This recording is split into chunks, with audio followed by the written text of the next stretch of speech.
ఈ కార్యక్రమాన్ని పర్యవేక్షించి ప్రభుత్వానికి ప్రధానంగా ముఖ్యమంత్రి కార్యాలయానికి సలహాలు సూచనలు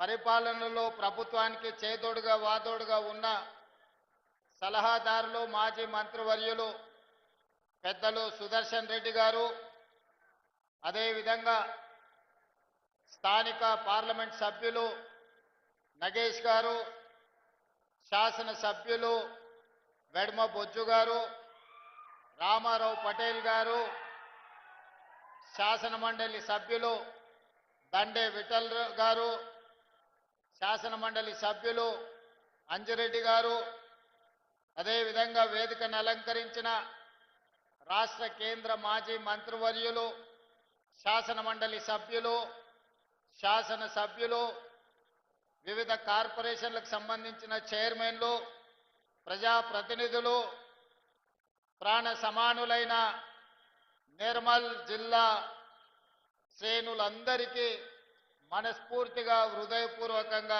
ధన్యవాదాలు అభినందనలు తెలియజేస్తున్నా. మిత్రులారా, నిర్మల్ ప్రాంతానికి నేను మొట్టమొదటిసారి పిసిసి అధ్యక్షుడిగా బాధ్యత తీసుకున్న 2021 సంవత్సరంలో మొట్టమొదటి కార్యక్రమం పిసిసి అధ్యక్షుడిగా ఈ ప్రాంతానికి నిర్మల్ పట్టణానికి రావడం జరిగింది. ఆనాడు మీరందరూ వేలాదిగా తరలివచ్చి అండగా నిలబడతాం, ప్రజా సమస్యల మీద కొట్లాడండి, మీకు ఎల్లవేళలా తోడుగా ఉంటామని మీరు ఇచ్చిన భరోసా, మీరు ఇచ్చిన మద్దతే ఈనాడు తెలంగాణ రాష్ట్రానికి ముఖ్యమంత్రిగా తిరిగి మీ ముందు నిలబడడం జరిగింది. అదేవిధంగా నిర్మల్లో మొట్టమొదటి కార్యక్రమమే కాదు, మొట్టమొదటి భారీ బహిరంగ సభ కూడా ఆదిలాబాదు ఉమ్మడి ప్రాంతంలోనే ఇంద్రవెల్లిలో దళిత గిరిజన దండోరా కార్యక్రమాన్ని తీసుకొని ఆనాడు వేలాది మంది కదం తొక్కి ఆశీర్వదించడంతో ఈనాడు ప్రజాపాలన, ప్రజలు కోరుకున్న పరిపాలన ఈరోజు పేదలకు అందుబాటులోకి వచ్చింది. మిత్రులారా, ఆదిలాబాదు జిల్లా అంటే నాకెప్పుడు ప్రత్యేకమైన అభిమానం. ఎందుకంటే ఈ ప్రాంతము పోరాటానికి పౌరుషానికి గడ్డ. ఆనాడు జల్ జంగల్ జమీనుతో కొమరం భీముడు కొట్లాడినా, లేదా రామ్జీ గోండు తన పౌరుషాన్ని ప్రదర్శించిన 1000 ఊర్ల మర్రి సజీవ సాక్ష్యంగా ఈ ప్రాంతంలోనే ఉంది. ఆనాడు ఈ ప్రాంత అడవి కోసము, ఈ ప్రాంత నీళ్ల కోసము, ఈ ప్రాంత భూమి కోసము కొట్లాడి ఆదర్శంగా నిలబడ్డ ప్రాంతమే ఆదిలాబాదు ప్రాంతం. రామ్జీ గోండ్ కొమరం భీముడిని ఆదర్శంగా తీసుకొని పోరాటాలు చేసి సాధించుకున్న తెలంగాణ రాష్ట్రంలో అత్యంత వెనుకబడిన ఆదిలాబాదు జిల్లాకు ఎంతో న్యాయం జరగాల్సి ఉండే. కానీ జరగాల్సినంత న్యాయము, రావాల్సినన్ని నీళ్లు, చేయాల్సినంత అభివృద్ధి ఉమ్మడి ఆదిలాబాదు జిల్లాలో జరగలేదు. అందుకే ఆదిలాబాదు జిల్లాను పాలమూరు జిల్లాకెంత ప్రత్యేకంగా నేను ఏ ప్రాంతం నుంచి అయితే వచ్చినో ఆ ప్రాంతానికి ఏ విధంగా నిధులను అందించి అభివృద్ధి చేయాలని అనుకుంటున్నానో పాలమూరు జిల్లాతో సమానంగా ఆదిలాబాదు జిల్లా అభివృద్ధి కోసం నిధులు ఇస్తానని చెప్పాను. ఖచ్చితంగా ఈ ప్రాంతానికి నిధులు ఇవ్వడమే కాదు, పరిశ్రమలను మంజూరు చేసి ఈ ప్రాంతాన్ని అభివృద్ధి చెయ్యాలని మా ప్రభుత్వము ఉక్కు సంకల్పంతో ముందుకు వెళ్తుంది. మిత్రులారా, ఈనాడు ప్రారంభించుకున్న చనాక కొరాట కావచ్చు, లేకపోతే సదర్మట్ బ్యారేజ్ కావచ్చు, ఈ ప్రాజెక్టులన్నీ కూడా 10 సంవత్సరాలలో అనుకుంటే ఎప్పుడో పూర్తయి ఈ ప్రాంతానికి న్యాయం జరిగి ఉండేది.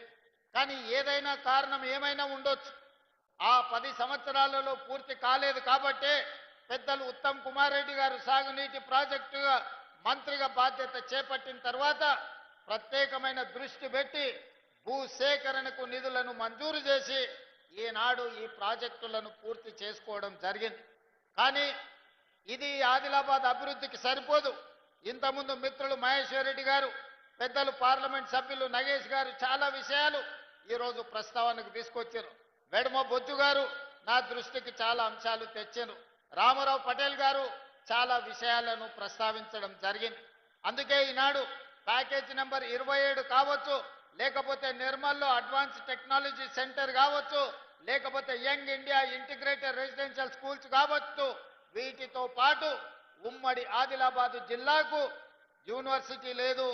ఎన్ఎస్యుఐ యూత్ కాంగ్రెస్ కు సంబంధించిన వాళ్ళు ఎప్పుడొచ్చినా నాకు నివేదికలు ఇస్తూనే ఉంటారు, ఈ ప్రాంతానికి యూనివర్సిటీ ఇవ్వాలి అని. అయితే ఈ ఆదిలాబాద్ జిల్లాలో యూనివర్సిటీ మంజూరు చేయాలని నిర్ణయం తీసుకున్న నాయకులు ఎవరికి వాళ్ళు వాళ్ళ ప్రాంతానికి కావాలని వాళ్ళు ప్రత్యేకమైన వినతులు ఇస్తున్నారు. తప్పు లేదు, వాళ్ళు అడగడాన్ని తప్పు పట్టను.